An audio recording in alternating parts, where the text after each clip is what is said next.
আসসালামু আলাইকুম বন্ধুরা, জোড়াতালি রান্নাঘরে স্বাগতম।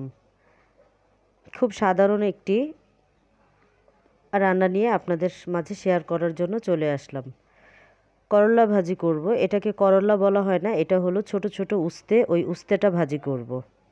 আমি উস্তেটা গোল গোল করে কেটে ধুয়ে পানি ঝরা দিয়ে নিয়েছি এবং সেই সাথে নিয়ে নিয়েছি নতুন আলু কেটে এবং 5 থেকে 6টি পেঁয়াজ নিয়েছি এবং 10-12টি কাঁচামরিচ কেটে নিয়ে নিয়েছি। কড়াইটা গরম হয়ে গেছে, এখানে আমি তেল দিয়ে দিলাম। করলা ভাজি করার জন্য একটু তেলটা পরিমাণে বেশি দিতে হয়, তাহলে করলা ভাজিটা খেতে সুস্বাদু হয়।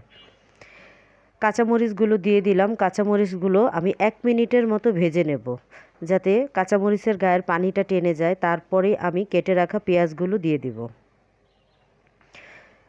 পেঁয়াজগুলো দিয়ে দিলাম। পেঁয়াজগুলিও আমি প্রায় 1 মিনিটের মতো নেড়েচেড়ে নেব। পেঁয়াজটা আমি লাল করব না, করলাটা যেহেতু আমি ভাজা ভাজা করব, পেঁয়াজটা করলার সাথেই ভালোভাবে ভাজা হয়ে যাবে। করলাটা দিয়ে দিলাম। করলাটা একটু পেঁয়াজ মরিচের সাথে মিশিয়ে কেটে রাখা আলুগুলো এখন আমি দিয়ে দিব। বন্ধুরা, যারা আমার ভিডিওটি দেখছেন, যারা এখনও আমার চ্যানেলটি সাবস্ক্রাইব করেননি, তাদেরকে অনুরোধ করব প্লিজ আমার চ্যানেলটি সাবস্ক্রাইব করে আমার সাথে থাকবেন। পাশে থাকা বেল বাটনটি ক্লিক করে দিবেন। অল অপশনে ক্লিক করে দিলে আমার ভিডিওর নোটিফিকেশনগুলো আপনাদের কাছে পৌঁছে যাবে। এখানে আমি আধা চামচ পরিমাণ হলুদের গুঁড়া দিয়ে দিলাম এবং দিয়ে দিলাম স্বাদ মতো লবণ।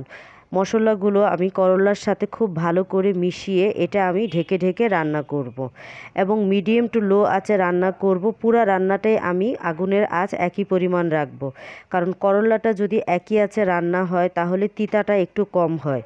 তো করলা ভাজি একটু তেতো লাগলেই আমার কাছে ভালো লাগে এবং আমি এটা খুব বেশি একটা ভাজা ভাজা করব না, এটা আমি আধো ভাজা করব। আশা করি ভিডিওটি আপনাদের কাছে ভালো লাগবে। ভিডিওটি যদি আপনাদের কাছে ভালো লাগে, একটি লাইক দিয়ে ভিডিওটি দেখবেন এবং ফ্রেন্ডস অ্যান্ড ফ্যামিলির মাঝে আমার ভিডিওটি শেয়ার করে দিবেন। এবং কারো যদি কোনো কিছু জানার থাকে তাহলে আমাকে কমেন্টস করতে পারেন, আমি আপনাদের কমেন্টসের জবাব দিব। এই সাধারণ রান্নাগুলো আমি আপনাদের সাথে শেয়ার করি শুধু নতুনদের জন্য। যারা খুব অল্প ময় মশলায় রান্না খেতে চান তাদের জন্য আমার এই রান্নাগুলি উপকারে আসবে।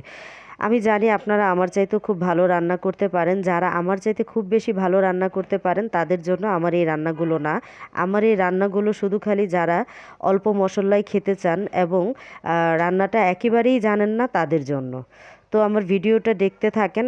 আমি আপনাদের কাছ থেকে বিদায় নিচ্ছি। ভালো থাকবেন বন্ধুরা। আল্লাহ হাফেজ।